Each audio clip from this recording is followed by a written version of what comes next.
Fala galera, boas-vindas a mais um episódio aqui do podcast do Dados Críticos. Hoje para um episódio do Clube do Livro e a gente leu O Navio Arcano da Robin Hobb. E a gente vai discutir esse livro hoje com a galerinha do nosso Clube do Livro.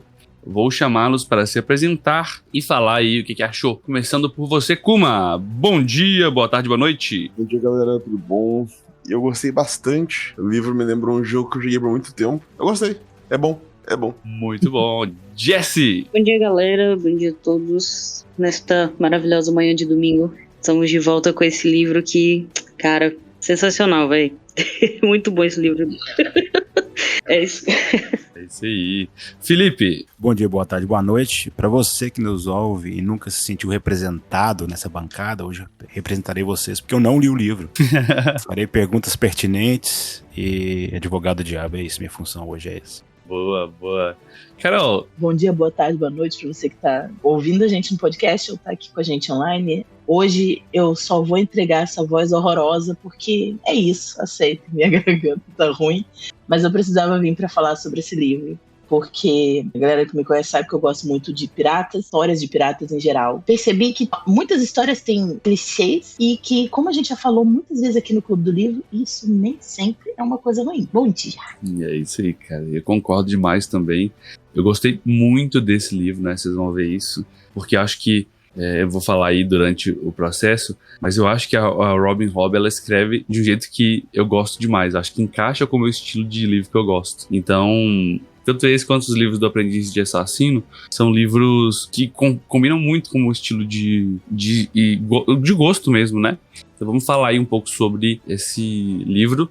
Lembrando, tá, pessoal? Haverão spoilers. Então se você se preocupa com esse tipo de coisa, é melhor deixar para ouvir depois, porque a gente vai discutir o livro e para isso a gente precisa falar sobre os acontecidos, tá? Mas antes, falando um pouco da autora. A Robin Hobb, na verdade, é um pseudônimo. O nome dela de verdade é Margaret Astrid Lindholm Ogden, né? Ela é uma americana, norte-americana aí.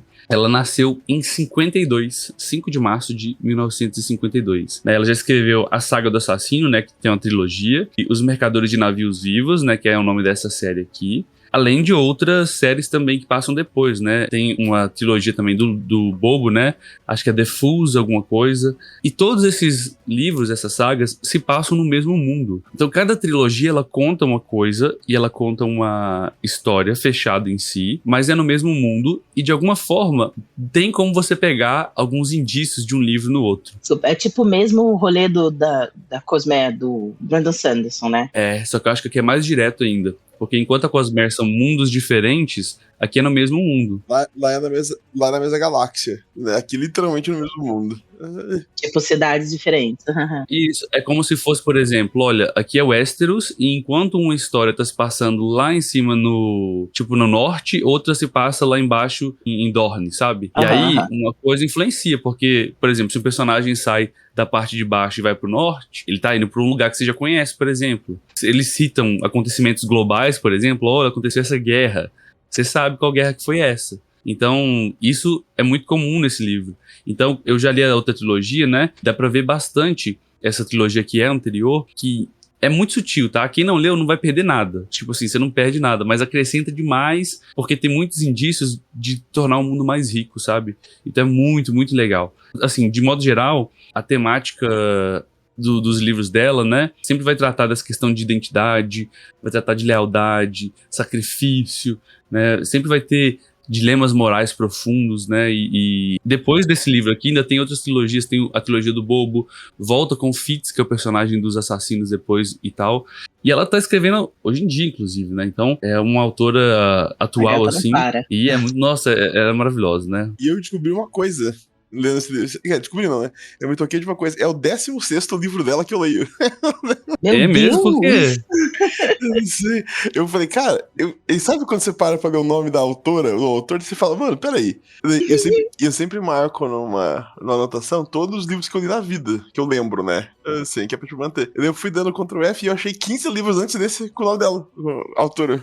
Eu falei, caralho, Eita, mano. Eu li 16 livros dela, mano. Caramba, aí sim. Coisa. Você sabe algum nome de algum outro que você já leu dela? Eu li aquele Rainwald Chronicles, que é o Dragon Keeper, li em inglês, né? Eu não sei em português se tem o nome. Dragon Keeper, Dragon Haven, Seat of Dragons e Blood of Dragons é muito legal. Acho que o Felipe ia gostar bastante desse. Mas eu não achei, não sei se tem em português. Aham. Mas é muito da hora. Bacana, mano. Muito bom. Vamos falar então sobre os prêmios que ela já recebeu, né? Porque ela é uma autora super renomada, inclusive indicada ali, né? Na capa do livro dela, aqui você tem uma citação do próprio George Martin, né? Ele escreve assim, ele cita: é assim que os livros de fantasia deveriam ser. É o que o cara fala, sabe? Ela é muito referenciada, apesar de aqui no Brasil não ser tão conhecida assim, né? Não sei porquê, mas ela é muito, muito referenciada aí por outros autores, né? Tem referência dela, tanto no Bernard Sherman quanto no Patrick Rothfuss. Eles usam bastante coisa dela. Exato, cara. E assim, ela ganhou muito prêmio, tá? Então, o British Fantasy Society Awards, né? É um prêmio aí da Sociedade Britânica de Fantasia. O prêmio de World Fantasy, né? De Fantasia Mundial. Sabe o Goodreads, ele tem aquela plataforma de leitura. Ele tem o Choice Awards, né? Que é a escolha do galera indicada. Então, ela ganhou esse prêmio também. E, infelizmente, aqui no Brasil, a gente só tem os 4 livros delas, né? Que são os 3 da primeira trilogia, em português, e esse agora do Navio Arcano. E eles estão querendo trazer, a editora, se não me engano, é a Leia, tá? Tá querendo trazer os próximos, mas tá no processo ainda, né? A gente só tem esse primeiro. Eles quase não saíram, cara. Inclusive, tipo, real, ela quase não conseguiu continuar essa saga aí. É importante você citar isso, porque eu tava até vendo um podcast do Afonso Solano, se eu não me engano, falando sobre essa questão da a lei recuou bastante livro de fantasia no Brasil por causa das tiragens. Então é bom a gente usar esse espaço para divulgar, porque tá cada dia mais difícil chegar a fantasia pro Brasil por causa de falta de leitor, né? Então, acho que é importante a gente ajudar a divulgar isso também, pra gente conseguir ter essas continuações aqui. Isso, e é muito importante porque, assim, eles vêm, pô, eu acho muito legal, mas, pô, será que tá vendendo, né? É isso que a editora usa como base para poder continuar uma saga ou não. E é chato porque acaba que é a lógica que funciona, né, galera? Então, muitos leitores de fantasia, eu tenho visto isso, né, porque é o meio da galera que joga RPG, acaba lendo o que tem em português e aí quando não acha, sei lá, tem que se virar pra ler inglês e aí acaba muitas vezes até aprendendo, né? Legal isso e tudo mais. Mas, pô, seria legal você ter isso pra pessoas que talvez não tenham o idioma, ou, sabe? Divulgar mesmo, sabe? Porque isso quebra barreiras demais. Sim, porque acaba limitando, né? Acaba limitando quem vai conseguir fazer isso. Por mais que muitas vezes a gente meta o louco mesmo, se esforce, eu vou ler, eu vou aprender e tal. É um esforço que demanda tempo. Não é todo mundo que tem tempo disponível para fazer isso com essa frequência. Então, é legal que seja acessível o conhecimento e a cultura. Uma coisa, tá? Só curiosidade aqui antes da gente continuar aqui. A escritora, ela cresceu no Alasca, tá? É um lugar, assim, que era bem marcado por ser isolado e tal. Essa questão de vida comunitária, uma comunhão com o mar nesse sentido, assim. E isso tudo serviu de inspiração para ela como experiência para colocar no livro mesmo, não, de modo geral. Ela hoje em dia vive em Tacoma, em Washington. Essas influências aí parecem muito nos trabalhos dela, de modo geral. Beleza, gente, vou passar para o contexto geral então, né? Contexto histórico, beleza? Bora. Como o livro ele se passa num mundo fantástico, de modo geral, o contexto é que é um subgênero, parece uma fantasia medieval, é um mundo de fantasia medieval, misturado ali com pirataria, né, fantasia marítima de alguma forma. A magia do mundo é uma magia, a gente chama de soft magic, né, muitas vezes, é uma magia que você não entende muito as regras como ela funciona ainda, sabe? Existem navios vivos, que eles chamam, né, os live ships, que são navios feitos com a madeira das árvores vivas, né, tem um negócio assim, um nome assim. Os navios que são feitos com essa madeira, depois de 3 gerações que os seus donos morrem ali no navio, esse navio desperta e tem vontades e desejos como se fosse uma pessoa. Então, personalidade, esse é o contexto, assim, cara. E isso é muito comum, assim, algumas famílias que vivem num lugar muito tenso ali, que era muito inóspito e tal, tem esses navios, as famílias mercadoras são ricas, e a gente acompanha uma dessas famílias aí, que é a família do navio da Vivácia. E a gente vê o processo do navio despertar aí, com a morte do seu capitão. E todos os dramas familiares envolvidos. Exato, cara. Exato. Porque o custo de um navio vivo é exorbitante e as famílias passam gerações inteiras para além do despertar do navio pagando por isso, né? Então é uma coisa muito rara e difícil de conseguir, porém possível para essas famílias ricas de mercadores, de Vila Monte. Financiar uma casa, tá ligado? É um negócio... É isso. 30 anos ali paga. Vai passar 30 anos pagando. É o melhor exemplo de investimento a longuíssimo prazo, né? Porque você compra, mas você não vai usufruir do negócio, você vai ter morrido. E se tudo der certo, você vai ter morrido dentro do navio. Pra contribuir com... É um conceito muito diferente, né? Isso me traiu demais, sabe? Fantasias com propostas e conceitos diferentes do padrão, sabe? Nossa, isso me chamou muita atenção. E me chama a atenção também porque, falando do contexto ainda, né? Isso se passa na parte mais ao sul do que se passa o livro do Aprendiz de Assassino. Então a trilogia do Aprendiz de Assassino, pessoal, passa num lugar que chama Seis Ducados, que fica mais ao norte dessa cidade, mais ao norte de todas que a gente vê aqui. Então... Ele cita a história, né? Isso. Pra depois do lugar lá que tem esses 6 ducados. Eles citam. E tem uma parte que eles falam assim, olha, mais ao norte tem um tal lugar que eles usam escravização. Tem um lugar ali que eles escravizam pessoas e a gente vai vender escravos pra lá. E aí, isso fica ao sul dos Seis Ducados. Então, é um lugar ali que, inclusive, aparece na história do Aprendiz de Assassino, como um lugar que eles combatem também, tá? Porque é muito legal que eles tratam de temas pesados, como escravização e tal, mas eu gostei do jeito que é tratado, sabe? Eles mostram a crueldade daquilo, mas não exaltando, falando, ó, que legal, sabe? O tempo inteiro o navio se sente mal com aquilo que tá acontecendo, é muito interessante. E ela traz nuances mesmo, né? Tipo, imagina, gente, não sei se vocês já tiveram a oportunidade de ver como é que era um navio desses de carga de escravos, cara. É um negócio, assim, desumano, cara. Eu ia passar mal no lugar desse. Real, eu ia passar mal. Nossa, cara, era tenso, assim, ó. E ela descreve de uma forma muito... que marca demais, né? Nossa, sim. E pela perspectiva da Vivácia mesmo, que é o navio que tá sentindo aquilo acontecer ali dentro, você fala assim, meu Deus, cara.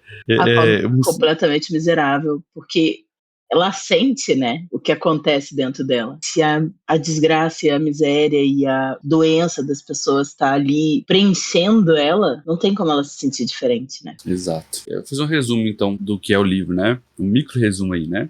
A gente segue a história da família Vestrit, que é uma família de mercadores. Eles são de Vila Monte, né, que é uma cidade portuária. Meio que depende desses navios vivos, né, que são embarcações mágicas, né, que eles ganham consciência depois de 3 gerações. A história, ela vai seguindo ali os desafios dessa família. A gente vê o navio despertar e para manter esse navio dentro da família. Porque tem problemas geracionais. O navio passa para tipo, como se fosse o genro, né? O cara que não era da família, ele assume porque ele é homem, não sei o quê, e aí ele entra ali como capitão, e ele é casado com a filha mais velha, e aí você tem uma filha mais nova. Alteia. Isso. Ela assume, ela curtia essa parte de ser capitã e tal, mas tem muitos personagens, tá? Então você acompanha vários personagens diferentes, tem muitos personagens legais, inclusive, aqui. Você tem um menino que é um monge, eu sou horrível com nomes, tá, galera? Mas tem um menino que é um monge, ele é da família, ele é de sangue. É o Entro. O navio vivo, ele precisa ter alguém do sangue da família que criou ele. Então foi a família Vestrit que criou ele, né, que pagou por ele, que fez a magia específica lá que a gente ainda não sabe o que significa, como é que ela funciona, como é que nasce um navio vivo, mas foi feito a partir da família Vestrit, então sempre tem que ter um Vestrit dentro do navio para que o navio funcione bem. Depois do desperto, é ainda mais importante que tenha esse membro da família, porque o navio ele tem uma conexão com a família, com o sangue. E a questão era que o capitão que assumiu, o Kyle, né? Isso, o Kyle. Ele não é Vestrit. E ele não tinha como ter essa conexão com o navio. Então ele precisava ter sempre um Vestrit a bordo. No caso, ele não queria que fosse Alteia, ele levou o Intro, que é o filho dele. Ele não queria isso. Sério? Nossa, esse personagem é muito legal, cara. Nossa, tem muitos personagens. A Alteia é um personagem que eu acho muito legal também. A gente vai falar disso, né? Vamos. Mas ele também acompanha uma outra linha paralela de um cara que é literalmente um pirata. Ele é, entre aspas, vou colocar entre aspas aqui, um vilão do livro. Ou seja, começa o livro com ele, assim, seguindo ele, e o objetivo desse cara, você vê que ele é muito articulado, ele é muito inteligente, e o objetivo dele é fazer os piratas que seguem ele se unirem e formar, tipo, como se fosse uma coalizão de piratas, sabe? Tipo, um reino formado por piratas. Só que a galera não gosta, tipo assim, é muito difícil fazer essa galera se reunir, se juntar. E o sonho dele é ter um navio vivo, é roubar um navio vivo. Porque os navios vivos são muito difíceis de serem roubados, porque eles são rápidos e tal. E eu falei muito entre aspas que ele é o vilão, porque esse cara é odioso, ele tem opiniões e atitudes horríveis. Só que ele é sortudo pra caramba. À medida que você vai acompanhando ele, você vai até falando assim, pô, velho, Às vezes você vai até torcendo, pô, ele tem que conseguir isso aqui, mas você torce de um jeito assim, não, cara, não. Eu não devia estar torcendo por ele. É, tipo isso. A pessoa tendo uma crise existencial que tá torcendo pro Kenneth. Pô, mas ele é um personagem muito bem feito, cara. Nossa, muito, muito bacana. E aí vamos falar de... É o Capitão Kenneth, né? Isso, Kenneth. É o capitão do Marieta, o navio Marieta. Isso, que não é um navio vivo, é um navio comum, né? Não é um navio vivo, exatamente. Pirata. É verdade. Falei dele, eu lembrei que a gente começa... Quando ele é apresentado, a gente também... Porque assim, na verdade, quando o livro começa, a gente é apresentado por 2 núcleos, né? O núcleo meio que dos humanos, mas antes tem as serpentes marítimas Sim, que estão verdade. despertando. E quando a gente conhece o Kenneth, ele tá numa ilha mística que é habitada pelos os outros, né? Que são criaturas meio peixe, meio humano, meio... Não sei, Aham. não consegui entender muito bem aquela... Eu ia até pesquisar uma imagem, ver se tinha, mas eu esqueci. Então, tipo, tem também todo esse rolê dessa ilha, né? Esse lugar meio proibido, entre aspas, assim. É bem aquilo que o Toro falou da magia, né? Acaba sendo uma coisa muito mística e misteriosa, porque ninguém vê ninguém fazer nenhum tipo de magia específica. É só assim, uma insinuação daquilo. Ou você sente que o personagem mudou de humor de um jeito muito estranho. Ele tá sendo influenciado de alguma forma. É muito legal, muito sutil o jeito que ela usa magia. Assim. E apesar de ser sutil, você vê isso diretamente influenciado e mudando a vida das pessoas. Então esse é um mundo onde a magia, Sim. ela tá entranhada, por exemplo, os navios vivos. É um negócio de magia, alquimia, né? De vez em quando eles mexem com alquimia e tal. Isso tá entranhado na vida das pessoas, mas eles não entendem muito bem como funciona, sabe? Então tem aquele preconceito e tal. É muito parecido, e eu acho muito legal essa questão de ambientação, né? A gente tá já puxando a ambientação aqui, eu tô puxando o caso, né? Mas desculpa aí, galera, passar o cavalo na frente do Carro. sei lá, Carroça. do carro. Mas peraí, o cavalo vai na frente mesmo, né? Passar carroça na frente do carro. Não, peraí, mas A gente entendeu. entendeu, adiantar as coisas.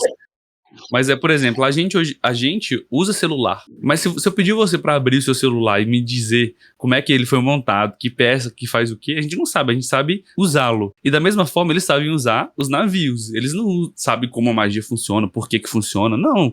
Eles usam da forma prática, né? Então é uma analogia também sobre como a tecnologia, sei lá, eu pelo menos penso assim, é usada na nossa vida, sabe? Você não precisa saber como ela funciona, você precisa saber usá-la, né? E aí é diferente completamente uma coisa da outra, né? Verdade. E é isso, né? O livro acompanha essa família e esse processo desse navio e vai acompanhando até o final, onde o capitão Kenneth, apesar de perder uma perna, né? Muito clichê, mas muito legal. Apesar de perder uma perna, ele consegue capturar o navio da Vivácia, né?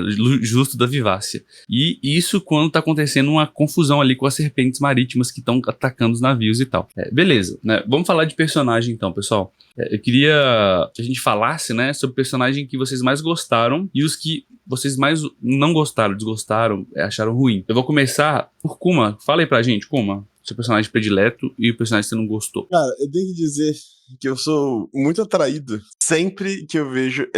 É coisa de RPG, né? A gente sempre compara com essas coisas, né? Assim, eu sempre sou mais atraído pelo item mágico do que quem usa. De, tipo, olhar aquele objeto e tentar ver mais. Então eu diria que o meu favorito provavelmente é o navio. Eu diria, tipo, real.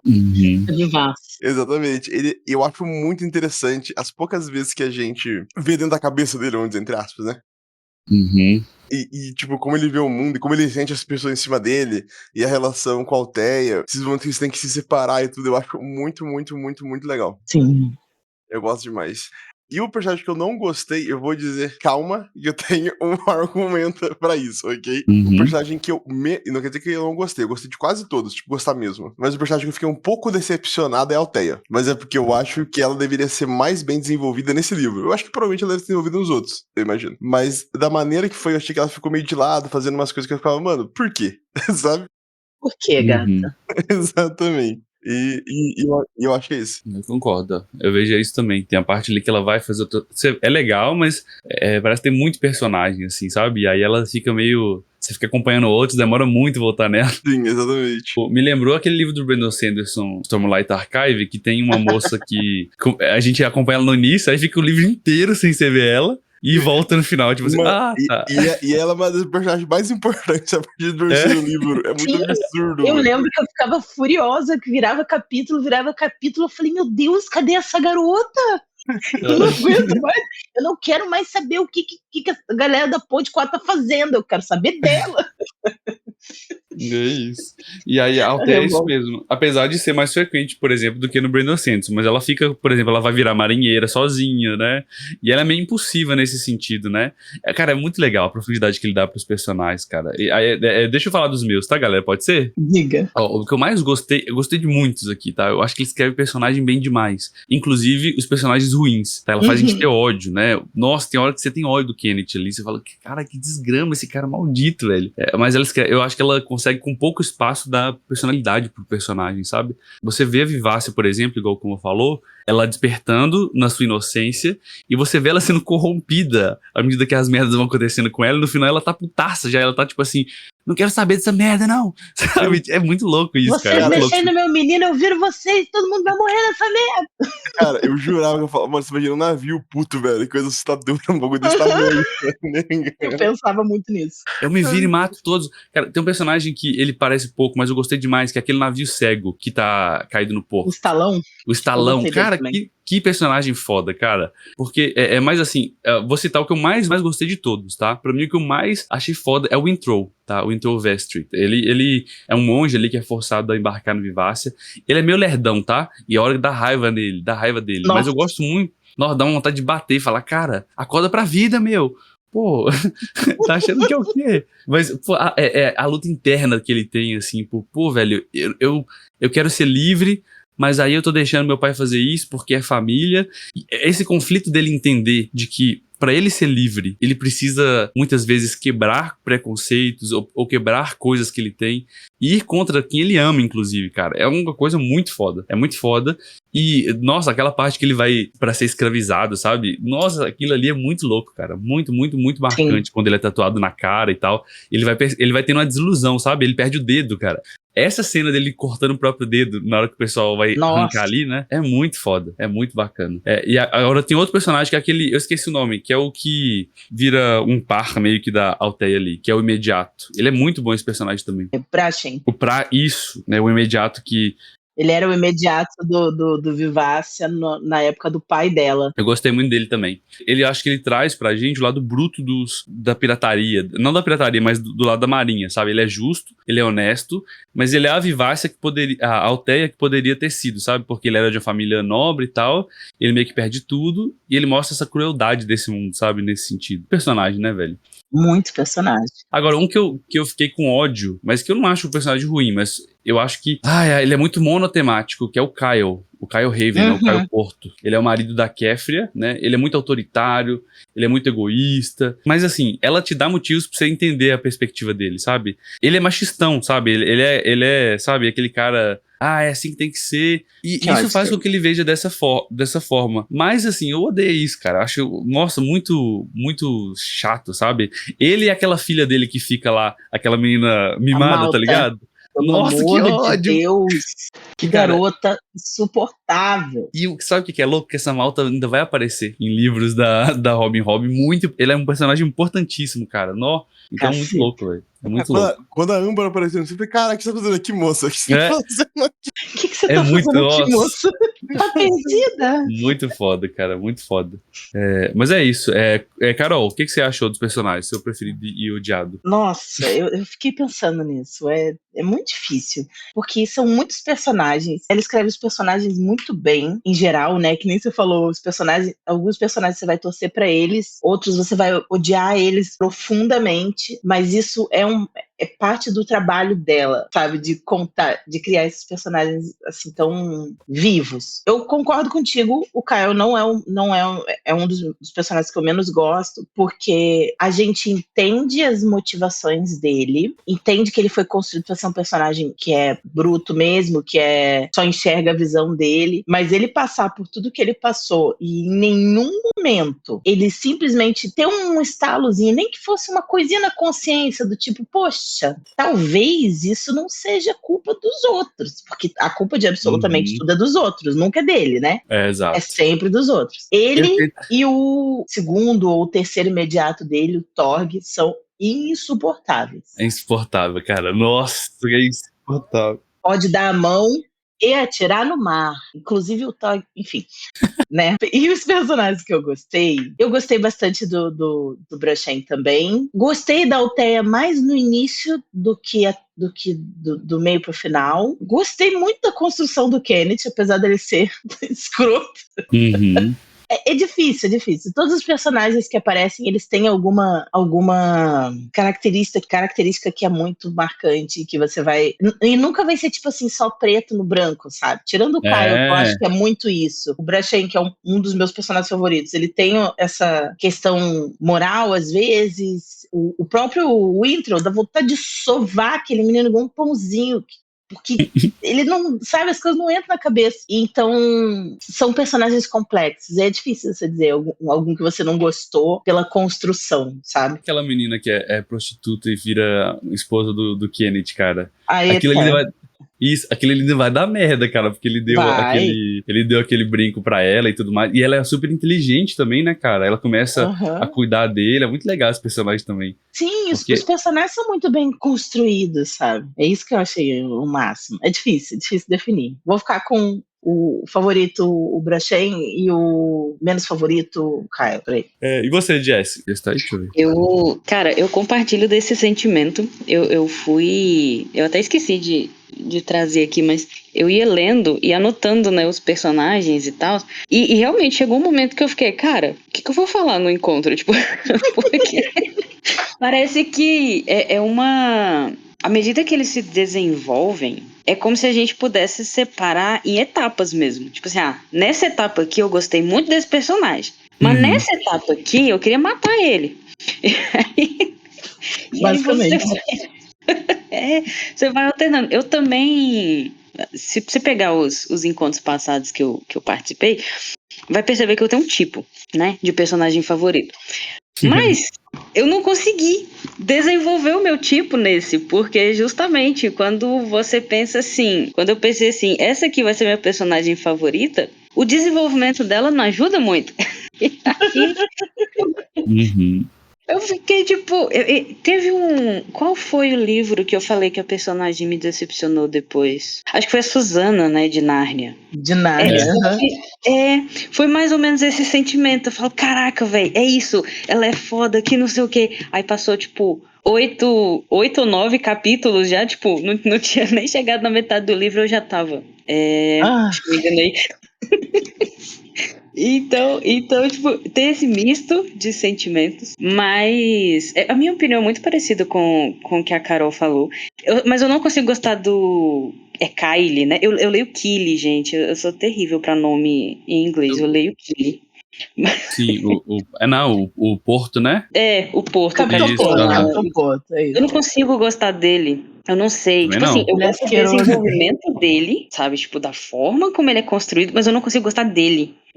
É porque não tem nada nele pra ser gostado, entendeu? Ele é horrível, Exatamente. Não tem nada nele pra ser gostado. Pô, é muito louco isso, sabe por quê? Porque isso traz discussões da vida real. Ele traz várias discussões da vida real, esse personagem proporciona pro livro. Eu odeio esse personagem também. Só que, por exemplo, ele traz essa discussão, tipo assim, eu fui criado assim em outras... Porque ele veio de outra cultura, né? Ele vem do norte, de Seis Ducados. E lá é assim, em algumas partes, nessa parte, pelo menos essa parte onde tem escravização. E ele fala, olha, eu fui criado onde o homem é o cara da família, né? Eu fui criado onde o filho tem que obedecer o pai, e você tem que aprender, Kenneth. Kenneth não, você tem que aprender o Wintrow a ser esse cara que vai assumir as rédeas da família. Então eu vejo, existe uma pessoa, certeza absoluta, que falaria essas mesmas coisas por esses mesmos motivos na vida real. E isso é muito louco, porque ele proporciona, por exemplo, o Kenneth, o Wintrow, falar, porra, velho, não é isso que eu quero. Mas assim, que personagem odiável, né, cara? Porque ele fala, minha mãe, eu tô fazendo isso pela minha mãe, eu tô fazendo isso pela família, sabe? Não. É tipo isso, é uma passividade que dá vontade de bater na cara dele. Fala, reage. Velho, Reage. muito louco. Reage, garoto. Deixa eu fazer uma pergunta nesse sentido que você está falando. Diga, Felipe. Vocês acham que esse personagem vocês odiaram no sentido da personalidade dele ou dele ser mal construído? Mais da personalidade do que da construção. Ele foi muito bem construído pra ser asqueroso. E eu acho que é isso que faz a gente odiar tanto ele, porque ele é muito bem construído. A única coisa que eu realmente não gosto nele é isso que eu falei, é que todos os personagens têm camadas. A gente entende as justificativas, mas a gente não vê ele ser transformado pela história, sabe? Até o final, quando ele perde praticamente tudo, só tá vivo porque o filho tem um coração maior do que ele, você não vê nenhuma mudança, nenhuma que fosse uma coisa só interna dele, mesmo que ele não externasse isso. Passar por tudo isso e não ter nenhum tipo de mudança foi uma coisa que eu não curti. Mas fora isso... Eu tenho uma pergunta. Não seria isso uma prova da própria personalidade dele? De, tipo, porque tem gente que não muda. Tem gente que passa por tantas merdas na vida e continua exatamente do mesmo jeito pra sempre. Perfeito. Eu acho que foi isso que ela quis passar. Eu acho que é exatamente isso. Mas é que como todos os outros personagens passaram por tantas mudanças, então, mas eu senti falta disso. Eu acho que o legal dele é exatamente ele não passar. Exatamente porque todo mundo passou. É a ideia de, tipo, gente, nem todo mundo evolui, não. Tem gente que não passa. Ele não precisava evoluir. Ele só precisava ter alguma... Mas eu acho que ele faz exatamente pra ser o contraponto do que, tipo assim, porque o Wintrow, ele é muito idealista porque ele cresceu nesse monastério. E tudo ele leva pra refletir, se eu fizer isso, meu pai vai gostar de mim. Se eu fizer de tal forma, meu pai vai deixar eu ser livre. E, cara, eu acho que o que ela quer passar, o que eu vejo, pelo menos assim, a minha interpretação, é que pra você ser livre, você não pode depender disso. Sim. Tipo, independente do que você fizer, vão ter pessoas que nunca vai ser suficiente. Assim, isso em família às vezes acontece, sabe? Olha o nível de reflexão que isso dá, sabe? Porque, tipo, independente do que o Wintrow faça, ele pode ser o cara, se ele não fizer literalmente o que o pai dele quer, não vai estar bom. Então, ali naquele final, quando ele tá conversando com o pai dele, tratando o pai dele ali no final, isso fica muito claro, porque tem uma cena que ele fala assim, achei que meu pai, ele respira pra falar algo, mas ele não fala, sabe? Nem ali naquele momento ele mantém esse orgulho, sabe? Então esse é um negócio, assim, eu acho que o personagem é bem construído, mas eu odeio ele por causa disso, sabe? Por ele ser bem construído, né? Tem uma fala muito boa dele, eu tava procurando aqui, mas eu acho que eu acabei não salvando. Depois do negócio porque o Wintrow teve que ir pro navio para poder, porque precisava ter alguém com sangue restrito lá. E aí ele teve que virar marinheiro. Então botaram ele para trabalhar, igual um maluco, só que o moleque cresceu num monastério para o qual a própria família tinha mandado. E aí tiraram ele do monastério, jogaram ele no navio para não deixar a Alteia, porque o pai não queria que a Alteia ficasse lá, que ela batia de frente com ele, e que disse que não era lugar de mulher. Aí o menino, ele sofre um acidente no navio que prejudica o dedo dele e ele precisa... O dedo não tem cura mais, ele precisa cortar esse dedo fora. E aí é uma cena super tensa, porque ele queria que o pai fizesse isso, o pai não teve coragem de fazer, mandou chamar o imediato para poder cortar o dedo dele, o imediato que era responsável pelo primeiro imediato, né, que era responsável pela parte de tratamento, de cura, os remédios do navio. Quando o menino resiste a todo o processo sem fazer um ai, tem assim um brilho de orgulho no olhar do Caio, e ele fala assim, você é mesmo um porto. E aí o menino responde ele assim, não, eu sou um vestri, você me fez assim, do tipo, você fez que eu negasse quem você é pra eu ser a pessoa que eu preciso ser pro navio. E isso foi incrível. Foda, né, velho? É muito louco essa parte. Nossa, essa parte é muito foda, velho. Muito legal. Você vê a evolução, cara. Eu acho que é um dos, assim, pontos fortes da escrita da da Robin Hobb é que ela escreve personagens que é muito louco, porque, por exemplo, olha o recurso que ela usa. A irmã mais velha da Althea, como é que chama ela, vocês lembram? Kéfria. A Kéfria, isso, a filha mais velha.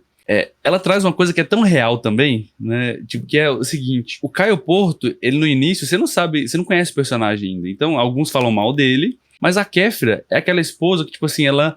Meu Deus, eu amo ele é muito bom pra mim. E nas cenas que no início do livro, que ele tá com ela, ele realmente trata ela muito bem. E você fala, pô, velho, esse cara é legal Sim. também, ele tem seu lado legal. Tipo assim, você começa a ver ele pela perspectiva dela. E você começa a ver coisas interessantes naquele personagem, mas em determinado momento você vê que isso quebra também, e ela fala, pô, eu fui enganada, sabe? E aí você fala, caramba, é muito real isso, sabe? A pessoa casar, promessas que a gente faz, não sei o quê.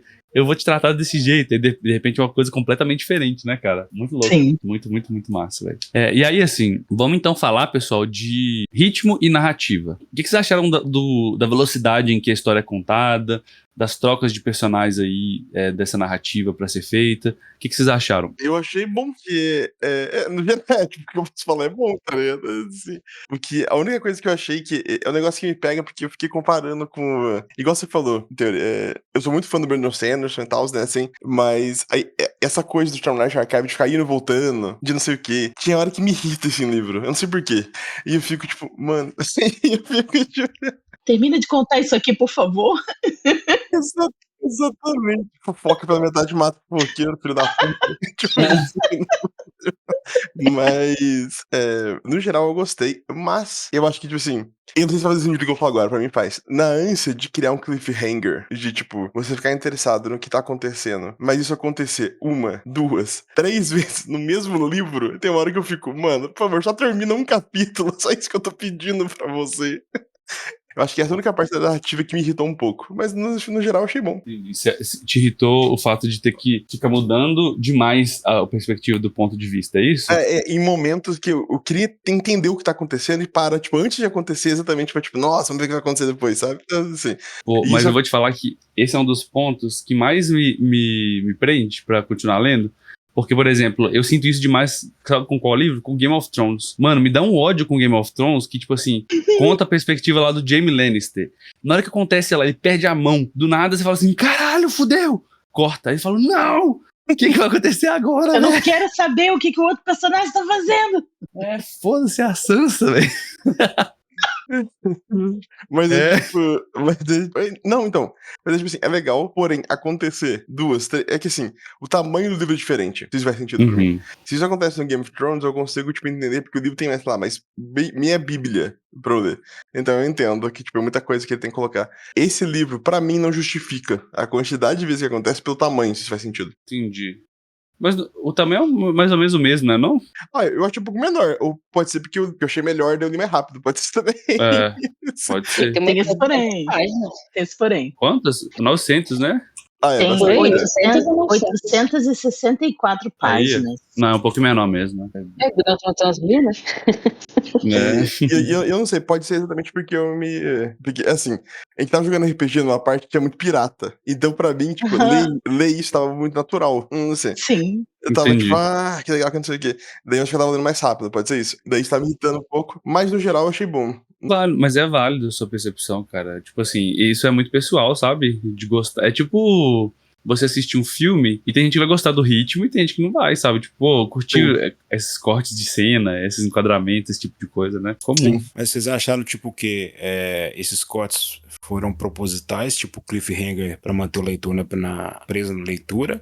Ou ele fazia sentido ter um corte pra desenvolver a questão de outro lado do mundo, outros personagens? Vocês sentiram que foram, tipo, meio abruptos, igual o Theory falou que acontece em Game of Thrones, apesar de eu discordar um pouco? O que vocês sentiram nos dois sentidos, assim? Acho que é um pouco dos dois, na verdade. É um pouco, exatamente, você sente a necessidade dela como autora de, tipo, garantir, né, que você vai continuar lendo, e também faz um sentido, tipo, na hora, querer trocar pra mostrar que tem uma urgência legal, porque o livro parece urgente o tempo todo. Isso é legal, todos os personagens, tipo, o que tá acontecendo. Então faz sentido. Porém, pra mim, eu acho que, tipo assim, se ela fizesse isso 1 ou 2 vezes no livro, pra mim estaria bom. O foda é que, tipo assim, eu conseguia sentir Tava chegando. Ele chegando. o perrengue. Porque chega uma hora que. É tipo a gente jogando RPG, né? Sim, chega uma hora vem Felipe que ficava, tipo, óbvio, aonde ela vai parar. Eu, tipo, beleza, eu sei exatamente onde ela vai parar porque ela quer fazer isso, beleza. E acabar exatamente no mesmo lugar. Sim. Isso era bom negócio com isso, pelo menos. Você ia vendo a coisa se construindo, né? Você pegava já o estilo. Sim. Ver as engrenagens se movendo, né? Eu achei o ritmo muito bom, tá? Na maior parte do tempo eu achei ele um pouco lento, mas não no sentido de que era arrastado. É lento no sentido de que era muita informação que precisava ser passada, de cenas muito específicas. Algumas me tiravam da história. A parte das serpentes, em geral, eu praticamente abstraí, não lembro. Não lembro de quase nada. Eu entendo que eles tenham alguma ligação com os navios vivos, e uma ligação que provavelmente a gente só vai descobrir mais pra frente, mas essa quebra, às vezes, a gente tava ali, que nem o Kuma falou, às vezes tava no alto com algum personagem, e aí, de repente, você caía pras serpentes e ficava assim, não quero saber de vocês, não, eles estão fazendo... Porque toda vez que apareciam as serpentes, elas estavam fazendo exatamente a mesma coisa. Isso. Agora, tem uma questão aí, tá? Essas serpentes, eu suspeito, tá, tendo lido a trilogia anterior, que elas estão intimamente ligadas, assim, tem vários indícios que elas estão intimamente ligadas com criaturas que existem, não vou dar spoiler, tá, dos livros lá. Eu sei exatamente do que você tá falando, eu sei exatamente do que você tá falando e eu tô com a mesma sensação. Que elas estão intimamente ligadas, assim, cara, faz muito sentido, tudo que elas falam, no sentido, a gente tem que lembrar, a gente tem que ir pro tal lugar, a nossa memória, tem um guia que leva eles. Então, eu tenho a sensação, lendo, eu acho que essa parte é mais pra, tipo assim, conectar os mundos, sabe? Sabe aquelas cenas que... Faz sentido. Isso. Então ela realmente vai ficar perdida pra quem não pegou, né? Ou, por exemplo, é tipo o Royd. Algumas cenas do Royd, do Brandon Sanderson, você fica assim, cara, por que do nada tem um cara aqui falando? Tipo assim... Esse maluco. Pra que você tá pegando informação? Por exemplo, nos livros do Mistborn, se não me engano, no terceiro livro, que eles vão... Do nada eles vão pedir uma ajuda lá. Não vou dar spoiler não. Mas eles vão pedir uma ajuda e do nada fala assim... não vou fazer isso não. Ela sentiu algo estranho. Sabe, você conhecendo quem é o Royd, você fala, beleza, tem motivo da pessoa fazer isso. Agora, sim, se você tá só lendo o livro... Você fala assim, pra que essa cena inteira? Pra nada, sabe? Tipo, não faz sentido nenhum. Então é um pouco disso, assim, eu sinto que é uma ligação entre os mundos, mas eu acho que vai ter ligação com os navios vivos também. Então eu acho que os navios vivos estão ligados com essas criaturas que aparecem nos outros livros que a mente explode, né? Só pra dar um pouco de contexto também, isso não é spoiler, não tem nada a ver com essas criaturas, nos livros do Aprendiz de Assassino, você tem uma ligação do personagem lá com, ele é tipo, como é que chama? Worg? É o Worg que fala, aquelas pessoas que conversam com animais? Que enxergam através deles? Isso, Worg. Isso. Então, um dos personagens lá, você vê desenvolvendo essa relação dele com animais e tal. É muito interessante isso. Não tem nada a ver com essas criaturas de serpente, tá? Mas é legal que você tem vários tipos de magia no mundo, sabe? Criaturas diferentes e tal, que você não entende direito, né? Mas funciona ali. Eles estão usando aquilo e tal. E a outra coisa que é muito importante, tá? Só pra ligar os livros aqui também. Tem uma determinada sociedade que aparece nos livros que são os maiores inimigos. Assim, eles manjam de magia pra caramba e tudo mais. São os maiores inimigos de todos na primeira trilogia. E que eles são piratas, eles são marítimos. E eles não apareceram aqui. Então, tipo assim, você fala, pô, velho, essa galera vai aparecer. Eu fiquei o livro inteiro assim, pô, e aquela galera lá? Agora vai. Pô, nossa, isso aqui tá relacionado àquela galera lá. Será? E aí eu fiquei, putz. E aí minha dúvida toda é que ela não explica. Não tem como a gente ter uma linha temporal. Esse livro se passa muitos anos depois, ao mesmo tempo, muitos anos antes. Porque talvez aquela galera lá, talvez seja um futuro dessa galera aqui. Ou talvez seja o passado dessa galera. Então você fica assim, ou é o presente e é outra sociedade. É muito legal isso, cara. Tentar conectar as coisas. Muito massa. Então deixa eu concluir o negócio da... Para além disso, eu acho que as cenas de tensão mesmo, tipo, ali o final é frenético, você se sente no meio daquele caos, de tempestade, de navio, mesmo que ela esteja saltando entre os dois lados os dois núcleos diferentes, né, o núcleo do Vivácia e o núcleo do Marieta, você sente a tensão construída ali. Eu acho que nos momentos de tensão, ela constrói absurdamente bem.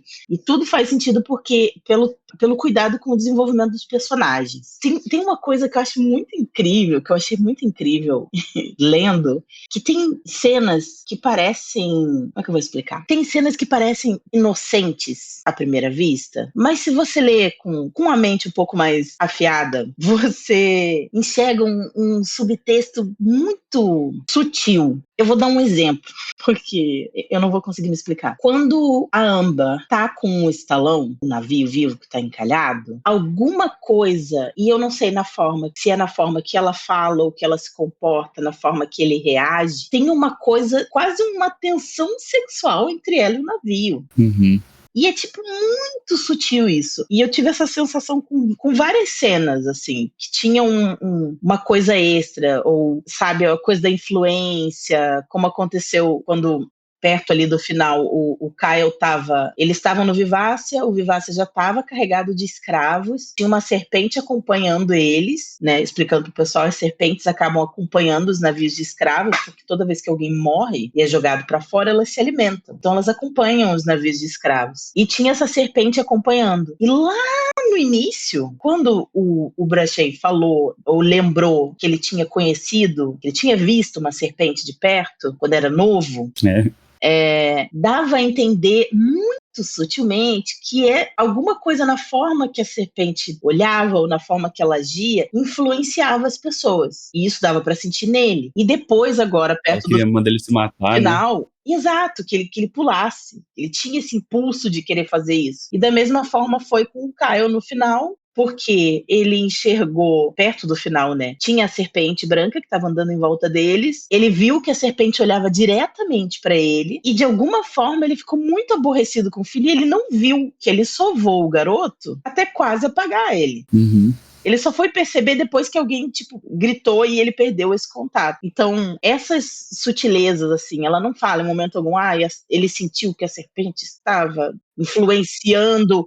Ela mostra a manifestação de forma sutil. Eu acho isso muito legal. Muito legal. E é da forma da narrativa dela. E eu acho que é isso aí, Carol, é isso que me fez achar que essas criaturas estão conectadas com as outras criaturas de lá, né? Que assim, é muito parecido o que acontece, sabe? E aí, eu falo, que isso, cara? É muito massa isso, cara, muito massa, muito legal, porque ali na Amber eu também tinha percebido isso, assim, parece que ela tá usando algum nível de controle, alguma coisa ela tá fazendo ali, cara, não é, tem algo assim, sabe, ou ela manipula muito bem, assim, e tal. O jeito que ela monta os negócios de madeira também, é um jeito que consegue quase enfeitiçar as pessoas, sabe? Tipo assim, eles falam, nossa, que negócio lindo, nossa, que itens maravilhosos, né? E é muito louco isso, né? Parece vivo, né? Uhum. Isso. Alguém mais quer falar sobre ritmo narrativo? Porque a gente já pula pros próximos aqui, não, né? Acho que não. Sobre ambientação, a gente já chegou a falar, né? Então a gente pode falar rápido aqui, que é, assim, eu gostei muito do jeito que ela ambienta. Ela consegue descrever, ela não é exaustivamente descritiva, isso eu acho legal. Então ela é direta em alguns pontos precisa descrever mais, ela descreve. Geralmente eu sofro com livros de pirata de uma coisa muito específica, que é a pessoa tentar explicar todos os mecanismos da pirataria, da navegação, sabe? E isso torna muito cansativo. Tipo assim, esse é bom bordo, esse é este bordo, desceu no deck, subiu não sei o que, foi pra... Cara, começa a usar termo demais que deixa a gente perdido às vezes. E eu não senti isso nesse livro, né? A ambientação conseguiu trazer pra mim, né? Isso é muito pessoal, tá? Um clima de estar navegando, de ser pirata, de ser navegador, de ser comerciante. Mesmo quando tava na cidade, tipo assim, eu quase conseguia ver o estilo de roupas pomposas que as pessoas usavam, sabe? Esse tipo de coisa. Sem precisar ser super descritivo nesse sentido, né? Mas é lógico, é pessoal. Por exemplo, eu posso dar o exemplo do Tolkien mesmo, né? Que muita gente fala, escreve demais, mas para algumas pessoas isso é necessário e é o que faz gostar. Então isso é gosto, tá? E eu achei muito legal o jeito que ela fez aqui, né? Nessa questão de ambientar o mundo. Com essas pitadas de magia, né? É um mundo fantástico, de fato. Sim, concordo. Eu diria que uma coisa que ela não, pelo menos pra mim, né? Que ela nunca deixa a desejar é a ambientação. Fácil, é a melhor parte da escrita dela pra mim. Não que o resto seja ruim, mas essa com certeza é a área que ela é, pra mim, ela é expert. De você conseguir sentir, e não só isso. Eu vi isso no livro do Assassino, por exemplo, também. Que acho que tem todo o livro, quando você vai de fantasia, cai no looping. Tipo, looping não, é a palavra errada. Cai na ideia de que você tem que explicar demais a fantasia pra fazer sentido, sabe? Assim, do tipo, tem que dar muito contexto, tem que fazer tudo pra o mundo poder parecer vivo.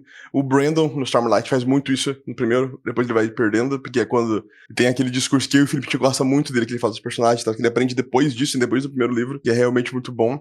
Mas eu acho que eu não lembro de um livro dela que eu li que eu não gostei dessa parte. E tipo, que eu não consegui entender como o mundo funcionava, eu não senti que era, tipo, possível de em algum multiverso isso realmente existir, sabe? Não sei. Ela faz muito bem pra mim, eu gosto muito. Apesar da magia ser uma magia onde você não entende as regras. Sim. Né? Que, tipo assim, Sim. dá pra ver que isso é proposital. Eu acho que se a gente explicar tudo também, muito vai da ambientação. Uhum. Acho que ela usa aquele negócio dos 3 pontos. Deixa o restante pro leitor imaginar, né? Acho que faz sentido também. Tipo, Sim. se você escrever tudo igual o Tolkien, né? O Tolkien tem um sentido de fazer isso, mas, por exemplo, eu lembro de uma parte do Aprendiz de Assassino, quando o rapaz vai no celeiro. Ela descreve 3 pontos do celeiro, e eu imagino que eu tenho imaginado um celeiro totalmente diferente do que eu tenho, do que eu como. Uhum. Uma parte do celeiro que é interessante. Então, a gente sabe que é um celeiro, então a gente mais ou menos sabe o formato, mas cada um tem um formato, um celeiro, né? Se fosse Tolkien, acho que todo mundo aqui, se fosse desenharia basicamente o mesmo celeiro. Então, acho que é nesse sentido, assim, eu acho que é interessante a descrição dela. No objetivo, né? Muito bom. Faz muito sentido isso, Felipe. E faz sentido também com os navios. Porque, todo mundo sabe como é que é um navio, mas aí ela não faz uma descrição ultra exagerada. Tanto que a imagem da própria Vivácia, ela é uma coisa difusa na minha cabeça. Ela não entra em um monte de detalhes. Eu tenho a minha visão da Vivácia, do Stallone também. Inclusive, achei uma capa maravilhosa aqui do livro do Stallone, que eu acho que é o segundo, né? Pra você perceber isso, é só pesquisar diferentes artes da galera que desenhou, por exemplo, a Vivácia. Sim. Tem várias interpretações que são completamente diferentes umas das outras, mas todas fazem sentido e poderiam ser, sabe? Todas elas. Tipo assim, você fala, beleza, é isso mesmo. Mas a outra é completamente diferente, mas, é isso mesmo também, sabe? É a Vivácia, né? Muito louco isso, velho. E aqui acho que vai uma sugestão até pra mestres de RPG, né? Tipo assim, não trave tanto, né? Principalmente aqueles que desenvolvem um novo mundo. Não travem tanto as suas descrições, não se apeguem tanto, deixem os jogadores dar a interpretação deles do local, porque assim eles conseguem trazer eles pra história, sabe? Escreve o mínimo pra entender e deixa eu imaginar fazer o resto, né? Não sei. Por isso que eu sou, hoje em dia, adepto a usar menos imagens pra mostrar pros jogadores. Usa a imagem pra você pegar referência, né? Pra você ter ideias na hora ali, mas às vezes nem divulga essa imagem pros jogadores, deixa eles imaginarem, né? Não, eu comecei a fazer isso também porque, não sei se vocês perceberam nas mesas e tal, quando você mostra uma imagem, do nada, todos os NPCs nenhum tem imagem, do nada você mostra uma imagem aqui, o cara fala, isso é importante. Não, pô, tipo, não, todo mundo é importante, né? Não tem imagem de ninguém. Foda-se, quando for necessário. E aí vocês criaram uma relação com aquele NPC muito forte, aí sim, a gente acha uma imagem pra ele, mas não vou ficar mostrando, não. É legal, ajuda a imaginar e tal, mas eu acho que isso limita também, né? Ao mesmo tempo que ele ancora na realidade, né, cara? Isso é muito louco. Beleza, gente. Acho que os 2 diferentes núcleos a gente falou lá no início, né? Que tem a Alteia, tem o Intro, né? Tem os Piratas do Kenneth. Já chegamos a falar sobre isso. A passagem do tempo a gente também abordou, né? Então vamos falar sobre plot, né? Sobre o que acontece mesmo na história, o enredo, né? A gente vê o enredo girando ao redor mais da família Vestrit para proteger a Vivácia. E a gente vê ele se entrando em vários problemas financeiros porque o pai deles, o Vestrit maiorzão lá, eu esqueci o nome, o avô, ele se recusa, o Efron, isso, ele se recusava a negociar com os povos do Rio, porque parece que tem um preço a ser pago, ele não queria pagar esse preço, e a gente não sabe, a gente tem... Ele não queria mexer com magia também, né? Isso, a gente pega indícios ali. E tem um preço de sangue. Ou eles pagam por dinheiro, ou eles têm que oferecer uma das filhas deles pra se casar com o povo dos rios, né? Dos rios da neblina lá. E aí os ermos chuvosos. E os ermos chuvosos, muito bom. E essa galera, eles desenvolvem, pessoal, um tanto de mutações no corpo, né? Tipo, parece que eles estão mais relacionados à magia, tem verrugas, tem protuberâncias, a pele é diferente. Inclusive, as pessoas... A cor dos olhos são diferentes, né? Eles me lembraram aquelas criaturas do começo, que dão a descrição, sabe? Os outros, né? Uhum. Os outros, me lembraram muito, acho que deve estar relacionado. De alguma forma, isso deve estar relacionado. Tive um pouco dessa impressão também. Todo mundo que anda nos ermos chuvosos, as mulheres costumam ter filhos abortados, inclusive, né? Então esse é um tema que ela até trata disso também, a Kefria tem um filho ali que, tipo assim, ela sofre muito e fala que o Kyle tá pouco se fudendo por isso, que ele parece nem ter sentido direito isso, né? A perda da criança e tal. Nossa, muito louco isso, cara. É, assim, algo que eu tô curioso. Me lembrou muito esse mistério, como é que eu vou explicar? O jeito que ela desenvolveu esse mistério desse plot aí, me lembrou o jeito como o Patrick Rothfuss desenvolve os mistérios dele, sabe? Sobre acho que é o Cambriano, como é que ele chama lá? O Chandriano. O Chandriano, isso, sobre o Chandriano. Cambriano é o período do Jurássico, né? Né? É. Do nada. Do nada um T-Rex olhou pro lado assim, hã? Eu? Summonou o T-Rex. Mas eu senti muito, né? Porque, por exemplo, o Chandriano lá é uma lenda de criança e tal, todo mundo fala, e do nada, tipo assim, é algo mais profundo que tem perigos, mas assim, é muito difícil de pegar. É algo que permeia o livro inteiro. E aqui também eu sinto que é isso. Assim, algo que as crianças zoam, brincam e tal, mas tem um fundo de verdade naquilo da galera que mora lá em cima. Tem um motivo pra eles estarem isolados, sabe? Que motivo é esse, sabe? Pô, é um negócio muito louco, muito massa. Mas é isso, né? De modo geral, o enredo, ele vai mostrando o Kyle perdendo o controle aos poucos da Vivácia. A gente vai vendo o Intro se tornando cada vez mais um marinheiro. A gente vai vendo a Althea percebendo que eles julgavam ela de menina mimada. E em determinado momento, quando ela fica com outro navio, ela percebe que muitos dos problemas que o pessoal zoava realmente, ela não era de fato uma marinheira, ela se torna depois, né? Sim. Então ela cai na real, ela fala, pô, verdade. Aquelas críticas que alguns, não, beleza, nem tudo, mas algumas coisas que eles falavam era realidade. E a gente vê também o Kenneth começando a se tornar uma figura política importante entre os piratas, principalmente porque ele prega o fim da escravização sem querer, né? Então, sem querer, ele se torna... É muito louco esse negócio eu acho que é uma crítica também a líderes políticos. Todo mundo idolatra ele como se ele soubesse tudo que ele tá fazendo, e no fundo, foi tipo assim, ele nem sabe, ele só aproveita as oportunidades, velho. E ele aproveita muito bem. É muito foda isso, cara, o jeito que ele é construído, cara, muito legal, muito massa.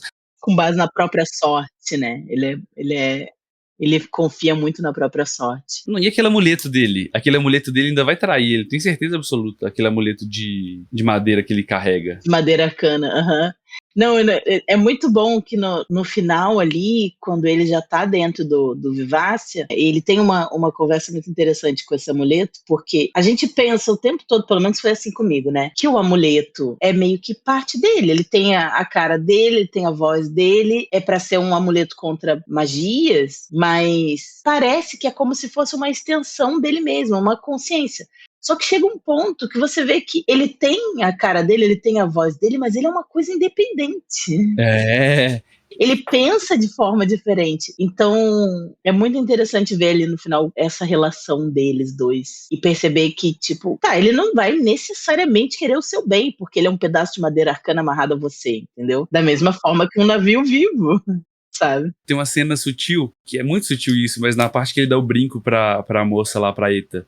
E aí o amuleto fala assim, porra, é o único item que talvez da história já tenha saído da Ilha dos Outros, e você dá ele pra uma prostituta. Ele fala isso, né? Tipo assim, que isso, cara? Inclusive a citação que eu mandei lá no nosso grupo do Clube do Livro é do próprio Kenneth, que ele consegue ofender as prostitutas e os artistas numa frase.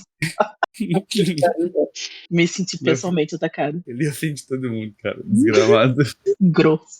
Mas é isso, o plot, assim... E assim, o plot não termina, né? Já que é uma trilogia, ele termina num momento chave em que os dois núcleos se encontram ali, né? Dois dos núcleos se encontram. Tem um momento também em que o Brachette e a Eta... A Eta não, a Althea se encontra. Tem inclusive uma cena, né, hot nesse livro, cara. Que é isso, aquela cena ali, galera? Eu fiquei impressionada. Que isso, é muito... Do nada, mano. Que porra é essa, velho? Não, assim, ó. Eu tava esperando isso já há muito tempo, tá? Desde que os dois começaram a se falar no início, porque eram dois personagens que tinham sido basicamente postos pra fora do navio. Eles tinham essa ligação por amarem muito o antigo capitão, ela por ser o pai dela e ele por ter sido imediato dele, porque são de duas famílias importantes de Velamontes. Ele é dos Trell e ela dos Vestrit. Eu tava esperando aquilo acontecer, mas do jeito que aconteceu foi tão inesperado. Opa, gostei. Do nada. Não é o que eu, por exemplo, acho que destoou, não, tá? Eu só fiquei puta que depois ela ficou se esquivando dele. Exato. Mas eu acho, assim, que é uma construção tão legal que parece que ela e ele são são versões diferentes, tipo assim, da mesma pessoa, do que poderia ter sido, sabe? Sim. Então, ele vai pra um lado, ela vai pro outro, e ele tenta alertar ela o tempo inteiro. E é muito louco que ele luta contra isso o tempo inteiro. Não vou gostar dela, não. Quando isso acontece, ele se apaixona, ele fala, Se não, entrega, é isso. Gado. E ela foge, total. ela fala, não posso ficar com você e tal. É muito louco isso, cara. Sim. E eu achei muito engraçado, eu brinquei com o pessoal, porque. E foi por isso que eu falei sobre o clichê no início. Ela me lembrou muito a minha própria personagem. Pelo menos ali no início, né? Que eu tenho a personagem também que é pirata. A coisa toda do navio, com a magia, meu Deus do céu. Eu ficava o tempo todo assim, eu mandava uma mensagem pro Cubo. Eu falei, eu só vejo a Maia e o navio. É assim que eu era, tá ligado? Era assim que eu era no início. É por isso que o Horácio não gostava dela. Eu entendi. Eu acabou virando uma análise da minha própria personagem. Autoanálise. Porque eu achei muito parecida nessa questão. A relação dela, coisa com o pai, o imediato, o navio, tudo. Muito parecido. E eu nunca tinha lido esse livro, né? Tem um negócio que eu vi, que eu anotei aqui, eu tava pegando minhas anotações, que no começo do livro, eu achei incrível isso. Ela não fala que os personagens têm parentesco. Percebam isso, né? Se você for ler depois, Felipe, perceba isso. Ela não fala quem é filho de quem é neto de quem é primo de quem. E mesmo assim, você pega. Porque Isso é bom demais. você sozinho, tá? Tipo assim, ela fala assim, olha, tem esse menino aqui, não sei o quê, ele vai visitar um parente. Aí beleza, você esquece isso. Aí vem outra cena. A gente tem um parente que tá vindo aí, tá chegando, mas cita por alto, assim. Aí você fala, é aquele cara. E aí, de repente, você montou a árvore genealógica inteira na sua cabeça de quem é primo, quem é cunhado, quem é genro, quem é nora, beleza, isso aqui é filho de quem, primo de quem. Sem ela precisar chegar e ficar explicando isso, sabe? Tipo, esse é filho de tal pessoa, não sei quem é pai de não sei quem. Não precisou disso, cara. Isso eu achei muito legal mesmo. Cara, isso é um primor, porque, tipo assim, eu detesto livro, filme, de diretor que dá uma corte de cena e mostra, sei lá, um flashback pra explicar. Isso tá chamando o leitor ou quem tá consumindo o conteúdo de burro, tá ligado? Tipo assim, não tem capacidade pra raciocinar e ligar as coisas, mesmo que demore, mesmo que assista de novo, entendeu? Parece que a pessoa hoje tá com preguiça, mas é o que o mercado hoje tá pedindo, né? Então, autores que estão fazendo isso aí tem meu respeito, porque não tá osso. É muito bom, isso é muito legal. Perceba na hora que você for ler, tipo assim, ela traz um menino e aí fala, ele é de uma família mercadora. E depois ele fala, os mercadores aqui. Só que, tipo assim, não é direto. Isso eu tô colocando aqui, aí fica lógico, parece que Sim. Mas lá não, é outra cena, é outra coisa. E aí você, de repente, então esse menino que tá visitando é sobrinho daquela outra que eu já tava gostando dela, não sei o quê. Muito legal isso. É bem isso. Quando eu percebi que a Althea era parente do Intro, eu falei, e eles vão se encontrar. É muito louco, velho. E é isso, curiosidades específicas, então, pra gente fechar, tá? Alguma curiosidade que vocês queiram trazer aí? Cara, eu tava falando, tem um jogo que eu gosto muito chamado Divinity 2 que tem barcos vivos lá também. Só que eles são feitos de uma maneira muito mais cruel, pelo menos aparentemente. Eu não li o resto dos livros, assim. Mas no Divinity é muito mais cruel. Assim. Mas toda hora eu lembrava disso, cara. Eu lembrava da Lady Vengeance, né? Que é o navio que você tem no jogo. E me lembrava muito. E ela, tipo, puta por causa da última capitã, que ela fazia coisas horríveis, assim. E ela meio que amolecendo pra você, tipo, entendendo que você não é igual, sabe? Assim. Eu acho muito incrível essa visão lá do navio. Me lembrou muito a Lady Vengeance. Toda hora que eu tava jogando, eu falava, caralho, mano. Ela ia se dar muito bem nesse mundo aqui. Ia ficar muito maneiro. Esse livro, ele foi lançado, né? O último livro, né? O Navio do Destino, foi lançado em 2000 nos Estados Unidos, no Reino Unido, na verdade. É capaz que o jogo tenha se inspirado nele, então. Porque o jogo é depois. Esse aqui foi na década de 90 que ele foi lançado. Deixa eu pegar a data aqui, deixa eu pegar na internet aqui. Então eu basicamente me inspirei no livro sem ter lido ele. Só pra dar um contexto, porque é bagulho, tipo assim, tem os elfos lá, e quando o elfo morre no mundo do Divinity, ele vira uma árvore. Ele é enterrado e vira uma árvore. Não sei. Quando você pega essa árvore, derruba ela e faz um navio, você faz um navio vivo. O elfo fica preso dentro da madeira. Não sei. E daí você tem um navio que consegue te pilotar sozinho, tá? Mas você tá escravizando um morto, né? Não sei. A minha curiosidade é que a minha teoria sobre a construção dos navios vivos é muito parecida. Porque, por exemplo, em vários momentos ela fala assim, eu sinto que eu sou como eles.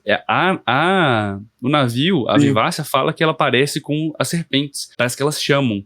Então, de alguma forma, eu acho que ou essas criaturas podem se transformar em árvores e a madeira, ou a madeira, na verdade, é essas criaturas petrificadas, ou, tipo assim, de alguma forma, sei lá, se elas se acasalam, ou elas fazem casulos nas árvores e isso passa a energia delas pra árvore, sabe? Alguma coisa do tipo, assim. Sim, sim. Mas eu acho que essa madeira que específica viva tem alguma coisa com as serpentes. Já que elas vão pelo rio, né? A minha teoria é que elas vão pelo rio subindo. Lembra, a madeira dos navios vivos pode passar naquela água ácida. E as serpentes também. Então, tipo assim, faz todo sentido ser a mesma coisa, né? Sim. É verdade. O navio Arcano, data de lançamento. Não tô tentando achar que não tô achando, galera. Ué, Tô procurando na Amazon que tem, deixa eu ver. Vou pesquisar em inglês aqui. The Live Ship Traders. The Ship of Magic, né? O primeiro, né? acho que é. Ó, a data de 2 de março de 98. Olha aí. Então ela lançou um Nossa. livro em 98, um em 99 e o último e o outro em 2000, se eu não me engano. É isso aí. 98. Eu quero muito ler os outros, a verdade é essa. Eu Nossa, também, eu vou também. ler. Pra agora eu poder me inspirar, pra eu poder me inspirar de verdade agora. Eu tava esperando a gente ter esse clube do livro pra eu não misturar e eu poder ler os outros. Aí eu fui ler outras coisas e tal pra eu poder não misturar e chegar aqui com teorias que não eram desse livro, né? Eu tinha certeza que ia acontecer isso, velho. Eu fiz a mesma coisa. Eu falei, cara, eu não vou. Eu achei os outros dois, baixei. Eu falei, não vou nem começar. Porque... Não, só ia fazer um comentário que o Kuma falou do jogo, eu fiquei pensando, porque assim, né, como eu falei lá no início, antes da gente entrar, na verdade, ao vivo, eu não terminei o livro. Eu li boa parte dele, mas ainda não consegui terminar. Então eu não sei, mas pelo que vocês comentaram, eu acho que não fala muito isso. Mas esse comentário sobre os navios do jogo serem mais cruéis e tal, eu fiquei pensando aqui se a personalidade do navio, nesse livro, né, também não tá ligada à família de onde ele é, porque, por exemplo, a família Vestrit parece, as três últimas gerações que passaram por ele, parecem ser, digamos assim, de boa índole, digamos assim, sabe? Tipo, tinha aquela personalidade forte e tudo mais, mas eu fico pensando como seria um navio vivo da família Porto, por exemplo, sabe? O navio do Kylie, sei lá, mesmo, sabe? Tipo, se todos da família dele tivessem aquela personalidade dele, se o navio deles teria uma personalidade parecida com a deles, e aí poderia ser um navio também mais cruel, mas... Tragam as tochas. A gente tem aquele navio que é a fofoqueira, a senhorinha fofoqueira, cara. Oh, Cara, esse navio é bom demais, mano. Eu achei maravilhoso. Inclusive, eu tirei um print da conversa delas, porque é muito legal. Deixa eu achar aqui. Eu devo dizer que o momento que ela aparece, ela começa a falar, eu achei que eu tava num filme da Pixar, cara. Porque foi um bagulho Cara, muito bizarro, tipo, sem comparação. Sabe a comparação que eu fiz? Aquela senhorinha ali com a Miss Marple, da Agatha Christie, viu? Aquela... Não, eu imaginei ela um pouquinho. É mesmo? Mas bem fofoqueira. Fofoqueirinha, contando, querendo saber, tá ligado? Eu achei maravilhoso. Elas duas estavam conversando, né? A Althea e a Ofélia, porque a Althea consegue embarcar no navio vivo porque ela quer voltar para Vilamonte, e ela consegue usando as artimanhas dela, mas o navio, lógico, percebe que ela não é o garoto que ela tá se passando, percebe que é uma mulher. E aí elas conversam, ela fala sobre a história dela de verdade e tal, mostra a história. Ela toca o navio e ela consegue mostrar a história. E aí eu tirei um print do final do capítulo. Ofélia sorriu e uma centelha brilhante de malícia surgiu em seus olhos. Por um momento, mordeu a ponta da língua entre os dentes brancos. Então perguntou curiosa: quem é aquele homem moreno que faz você ter sonhos tão estimulantes? A fofoqueira não quer saber da história toda que ela passou. Ela quer saber quem é o boy. Ela quer saber quem é o boy. É bom demais, cara. Muito bom. Mas é isso, gente. Opiniões gerais aí sobre o livro. Kuma. E sua indicação também, né? Bom demais. Minha indicação, que vai ser a minha, é o segundo, que parece muito legal. É isso. Boa. Jesse. É isso, esse livro é muito bom. Eu me pegava várias vezes... Ele foi o primeiro que eu li com aquele recurso, né, do aplicativo do Kindle, que vai lendo em voz alta. Então eu ia ouvindo, fazendo outras coisas. Só que várias vezes eu me pegava parado no meio do quarto, assim, olhando pro celular e lendo junto. Porque eu não conseguia. Eu tinha que parar pra ler, porque ele ficava me prendendo, sabe? Então, cara, ele é muito bom. É isso, leiam, gente. Simplesmente leiam. Eu acho que eu vou ficar com a mesma indicação do Kuma, porque eu não consegui ler outro livro esse mês. Então, leiam esse pra ler o segundo. Exatamente.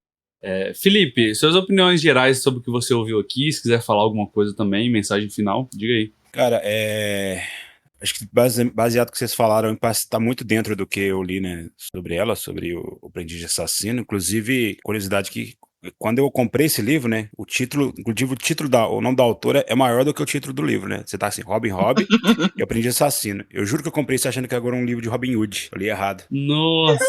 Quando eu comprei, né? Mas eu dei sorte, né? Depois foi um excelente livro, já apresentei pro Theo aí, essa história. Eu vou indicar um autor parecido, né? Joe Abercrombie. Vou indicar O Duelo dos Reis, um livro também controverso aí, divide opiniões, mas interessante para vocês lerem. Não é de navio, mas é fantasia medieval, que a gente segue aí. Boa, valeu. Carol! Então, amei o livro. Li igual uma maluca. A construção é incrível, eu indico pra caramba, pra galera que gosta de fantasia em geral, mas em especial pra galera que gosta de histórias de navegação e piratas e afins. Gostei bastante. Tô com muita vontade de ler o próximo. Mas a minha indicação hoje vai ser... Eu não sei se eu já indiquei. É só para poder indicar ainda dentro dessa mesma temática naval, só que romance histórico, Bernard Cornwell, O Tigre de Sharp. É o primeiro livro da série absurdamente longa que ele criou. Foi o primeiro livro que ele escreveu, se eu não me engano. O Tigre de Sharp. Conta a história de um soldado numa guerra, acho que ele... Não vou me lembrar agora em que período especificamente. Romance histórico, Bernard Cornwell, sempre muito bom. O Tigre de Sharp. Muito bom. Primeiro livro. Muito bom. Teoria, antes de você falar a sua, só uma parte que pode influenciar aí, que possa trazer a continuação para o Brasil. A Suma comprou os direitos dos livros delas. Inclusive estão refazendo a trilogia original. Então pode ser que esse livro receba uma nova edição e venha pela Suma, tá? Não é mais a Leia, não. Opa! Ah, boa. É legal a gente, se assim que sair, comprando daí também pra ajudar a falar, pô, isso é legal, isso vende, né? Interessante. É isso aí. Galera, eu indico demais esse livro, né? Como eu disse, ele encaixa com o estilo que eu curto, uma história de fantasia. Ele encaixa com a ambientação e com a narrativa que eu curto, com o ritmo que eu curto, me prendeu demais, apesar de ser um livro longo. Eu li esse livro longo muito mais rápido do que eu leio livros pequenos, livros curtos, né? Porque, assim, eu tava muito imerso, né? E acho que isso tem muito do estilo da autora. Eu já gostava muito do estilo que ela escreve na primeira trilogia, né? Do Aprendiz de Assassino. O Felipe me passou, e são 3 calhamaços, né? Tipo, cada um, mais de 900 páginas eles. Mas eu li todos e gostei demais, mas aqui é diferente. Eu recomendaria, inclusive, começar pela obra dela por esses, em vez do Aprendiz de Assassino. Porque lá, ela escreve em primeira pessoa. E faz sentido pra história, porque você tá dentro da mente do Fitz, né? Então lá o livro inteiro passa em primeira pessoa, a perspectiva dele sobre aquilo, né? As opiniões dele, as falhas dele, porque ele tem muita falha mesmo, ele se ferra demais. E aqui você acompanha vários personagens. Então eu senti que aqui é mais fluido, né? É mais palatável, assim, pra você começar. Apesar de você não pegar e pescar algumas coisas que vai ter lá, né? Dessas relações e tal. Eu fiquei doido pra falar aqui, mas eu não vou dar spoiler, não vou ligar as coisas aqui porque eu acho que é legal você descobrir por você mesmo, né? E eu acho... mas assim, quem já tiver lido o terceiro livro e sabe quais criaturas eu tô falando, sabe que, putz, tá muito conectado com isso aqui, cara. Sim, tá muito igual. Isso. E aí, assim, indico demais, né? É um livro que... Eu fico muito feliz quando eu tô lendo um livro, igual o George Martin, a gente tava lendo o Cavaleiro dos Sete Reinos, e eu falo assim, pô, eu queria ter sido eu escrito isso aqui, cara. Porque é muito bem feito, cara. Né? E esse livro aqui era isso, eu queria ter... Pô, se eu tivesse escrito isso aqui, eu tava feliz, sabe? Então, que legal, muito legal. E a minha indicação é um livro do Raymond E. Feist. É um livro que eu tô lendo aqui, chama Mago Aprendiz, né? É um livro aí da década de 70, clássico aí de fantasia também, que eu nunca tinha lido, cara. Ele conta a história do Pug, que é um menino que vai se transformando no aprendiz de um mago. Só que, diferente do que a gente tá acostumado em fantasia de modo geral, essa é épica pra caramba. Muito épica, no sentido de, tipo assim, beleza, do nada ele é um aprendiz de mago, do nada tem planos e portais extraplanares, e, tipo assim, não de um jeito forçado, é muito orgânico, sabe? Então é muito legal, né? Mago Aprendiz, do Raymond E. Feist. Vou deixar aí a dica pra quem quiser ler. Muito obrigado, galera, de vocês do Clube do Livro, quem nos ouve também. Confiram o Apoia-se do canal, tá? Na descrição, mas é apoia.se/Dados Críticos. Você pode, a partir de R$8, né? Nem o valor de cachorro-quente, participar do nosso grupo dos apoiadores e receber conteúdos exclusivos. Queria lembrar também que eu acabei de postar a versão finalizada aí do livro, suplemento gratuito, feito de fã pra fã, de The Witcher. Então eu fiz um modo de jogo solo, fiz vários suplementos e outras coisas que eu consertei lá, né? Dos playtests. Então, de graça, né? E, além disso, né? Tem várias outras coisas que eu posto pros apoiadores lá. né? Mas esse especificamente é de graça pra todo mundo, tá? Não precisa apoiar, não. Mas eu tô falando que esse tipo de produção só é possível porque vocês apoiam. Então, muito obrigado e até mais. Tchau, tchau! Tchau. Valeu. É.